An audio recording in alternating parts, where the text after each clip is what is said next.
In the middle of the 19th century, the writer and philosopher Henry David Thoreau gave up his everyday life to go live alone in the woods. He felt that too many people's lives were being frittered away by details. In essence, that we had too much stuff, too much going on in our minds. It was an experiment in seeking solitude and simplicity, in trying to live in greater harmony with nature. After 2 years of space in which to reflect, he refused to conform. He refused to fall into the trap of craving what others have or did without considering if it's truly what we want and what we need. If a man does not keep pace with his companions, perhaps it's because he hears a different drummer. Now, Henry was living over 150 years ago, but I'm sure most of us will agree with his wisdom that we have, in general, become more attached to more stuff ever since. In the digital age, there's ever more stuff. Stuff to buy, stuff to do, stuff you need, stuff you just have to have. More news alerts, more adverts, more emails, tweets and texts, more likes, more regrams, more content.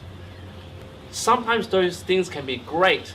Technology can bring us closer to those far away. It can entertain us and bring us moments of shared joy across cultures and borders. But it can be draining too. Mental health is a huge, growing issue of Mental Health Foundation estimated that an astonishing 1 in 6 people experience a common mental health problem in the past week. And this impact on our minds is made worse by ever-increasing desire for more, never satisfied by what we have, always comparing our lives with those around us. So what if Henry was onto something? What can we do? Now, I'm not suggesting that we shun modern society and go live in the woods, but Henry Thoreau's wisdom was in showing us that how little we actually need.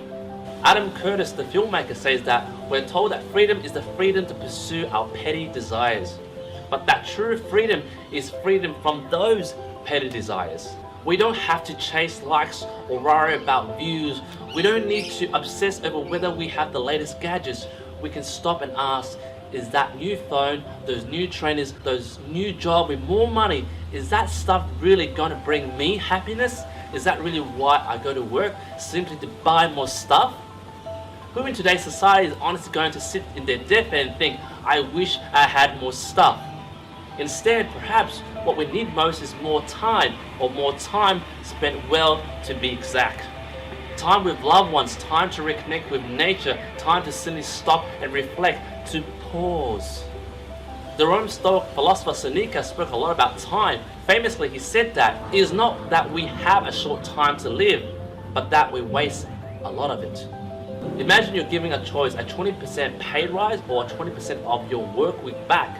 1 day a week off for the same money you're on now. Which would you choose? What do you value most? Your time or money?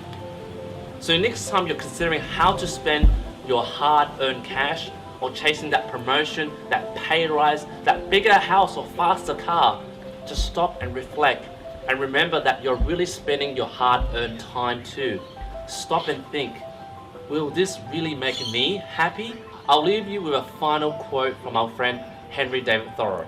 The price of anything is the amount of life you exchange for it. Right now, you might be doing a job that you kind of like, but do you really love doing it? Is this how you plan to serve the world in terms of leaving a legacy?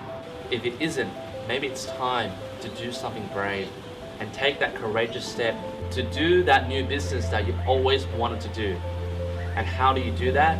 The first step is to tell your unspoken and unique stories.